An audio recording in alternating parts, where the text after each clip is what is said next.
15ویں سورت۔ ایمان والو وہ کیوں کہتے ہو جو کرتے نہیں ہو، اور اس سے لوگوں کو کیوں روکتے ہو جس سے خود پرہیز نہیں کرتے ہو، اور اس بات کا کیوں حکم دیتے ہو جس پر خود عمل نہیں کرتے ہو، اس مال کو کیوں جمع کر رہے ہو جس کو کھانے والے نہیں ہو، اور توبہ کو روزانہ کیوں ٹال رہے ہو، اور ہر سال کے بعد ایک نئے سال کا انتظار کیوں ہے؟ کیا تمہیں موت سے امان مل گئی ہے، یا تمہارے ہاتھ جہنم سے برات کا پروانہ آ گیا ہے، یا تمہیں جنت میں داخلہ یقینی ہو گیا ہے، یا تمہیں نعمتوں سے مہلت دے دی ہے،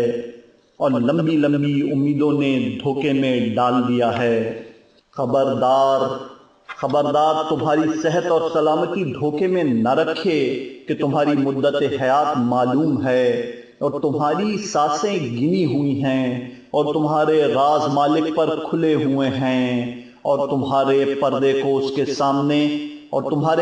کے سامنے اٹھے ہوئے ہیں۔ عقل والو اللہ سے ڈرو،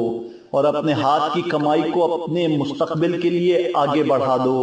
کہ تمہاری عمر کی عمارت گرتی جا رہی ہے، اور پیدائش کے وقت سے آج تک کا ہر دن تمہیں موت سے قریب تر بنا رہا ہے۔ ایسی لکڑی نہ بن جاؤ جو دوسروں کی خاطر اپنے کو جلا لیتی ہے۔ میرے علاوہ کوئی معبود برحق نہیں ہے، اور محمد مصطفیٰ صلی اللہ علیہ وآلہ وسلم میرا بندہ اور رسول ہیں۔